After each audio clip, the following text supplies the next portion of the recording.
Hi, I'm Fernando, and I've been researching and designing NASA's vehicle assembly building in Minecraft. One part of how I research is to search through YouTube for people having tours of the VAB, and then trying to find different views of different parts and angles and footage. I found a tour from Formula Photos Music, Space and TV. The tour guides in these videos are a great source of knowledge, as they are often people who have or are still working at the VAB. In the video, they explain that during the Apollo program, all of the towers down both sides of the transfer aisle here had offices with people working in them.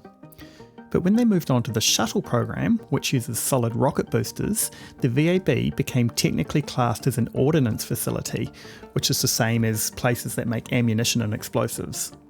So they had to move all of the people out and make small dedicated buildings all around the Kennedy Space Center. Now this means a lot of the rooms inside the VAB have not been used in many years. Let's just have a quick look at one part of the video, which I found pretty exciting.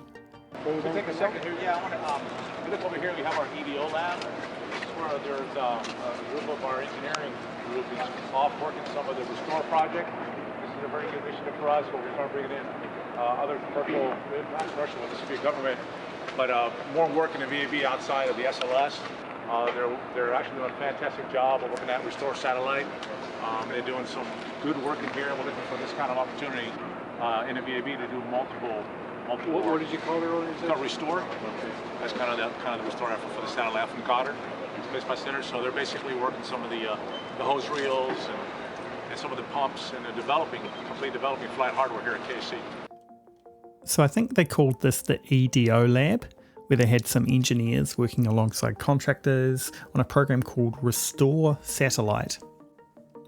The video was about 10 years old, but it looks to be this on-orbit servicing, assembly and manufacturing mission, which was formerly the Restore L mission. And it's a little tiny robot satellite which is designed to refuel and service other satellites while they're in orbit. Looking a bit deeper into the Restore mission, I found that there was the Restore G mission up until 2014, which was for geosynchronous equatorial orbits, and then the Restore L mission from 2014, which is for low Earth orbit satellites. And in that, the video would have been 2013. They wouldn't have had a need to call it Restore G or Restore L, so they would have simply said Restore. So really the exciting part of the video was that we got to have a look inside this clean room. And so here's my interpretation of that. I've just got some kind of bookshelves and various storagey type bits and workbenches and just kind of bits all over the place. You may also notice I'm starting to add a little bit more detail into cells 3 and 4 here. So I can see boxes and boom lifts and little buildings here. If we come over here, there's workbenches and various other little things. Last video, we found the NASA Tech website where we found all these really cool photospheres inside the VAB. I spent a bit more time looking around this website and actually found there's a lot of other photospheres. Not all of them are inside the VAB, they're often in the buildings around it or at the launch pad. But going through each of these kind of one by one, looking very closely at each of these and identifying, well, which one of these are in the VAB, I was able to build up a full list of all of the different vantage points that we have. So I've given each of these a number, and then what I've done is I've gone through in Minecraft and located where every single one of these points is, put in a target block, and then put in which number it refers to here. So that's number 29, here's number 29 here, click on this link, and here's our vantage point here. Now what this means we can do is, let's say we're over here and we're looking at these elevators, or maybe we're looking at this wall, and we think, well, actually as you come out these elevators, it would be a safety risk to simply jump off the side here. So maybe there's a rail here, or maybe these aren't elevator doors, because a lot of these elevator doors are actually filled in. So we can look across and I can see a photosphere over there of number 29. Flick over to 29. Look across back to where I was, and I can see that, aha, those elevators aren't accessible at these floors here, and there is no railing. So now I can go back into Minecraft and I know that these elevators are not accessible from these floors. So let's fill them in.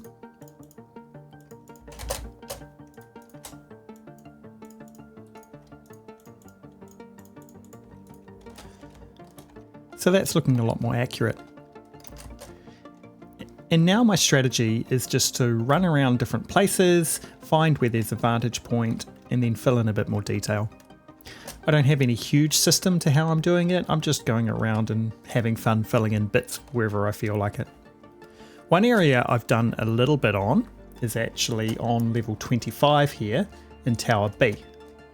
Here's the vantage point, number 12. Let me show you the photosphere so you see what that looks like, and then we'll show you my interpretation of it.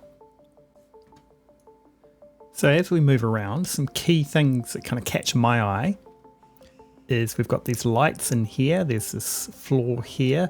Below this floor, there's vertical white paneling or a wall on level 24. As we come across, we can actually see where there used to be something on the ground here and it's left some marks, as well as we get a view of the stairs there. It's blue on this side, it's white on the front, there's a bit of blue around the door. Looking across here, we can see some pipes. Now, I'd actually seen those exact same color and shape and location pipes on some floors below this one. So I'll be able to join them up and I can just assume that they go the whole way up.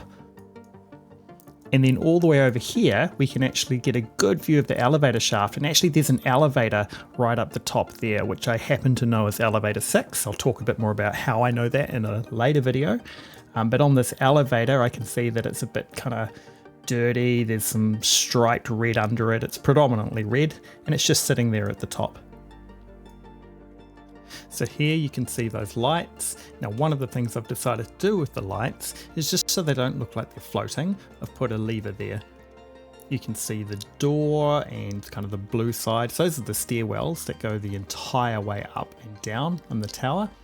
You can see the marks on the floor that I've put in. I've just put a bit of grey wool in here just to kind of mix it up a bit. And these are these pipes that we can see. And I know that they at least go up to level 28 because over here you can see there's actually another photosphere here, level 14. The other thing we looked at was this elevator. Now, I've made an interpretation of elevator 6. I've used some different material just to make it look a little bit kind of messy. So there's a bit of red concrete, red wool and red terracotta. I've used some crimson trapdoors just to give a bit of that texture on the bottom. And one of the challenges I have, as always, in almost all of this project, is if you make the outer dimensions correct, then the inner dimensions are too small. And I wanted to be able to get into an elevator.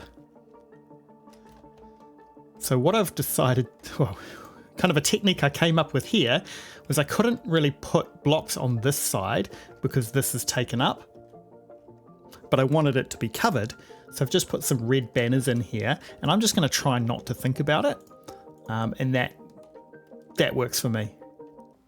The last thing I've done with this elevator is put a chain the entire length down to represent the elevator cables.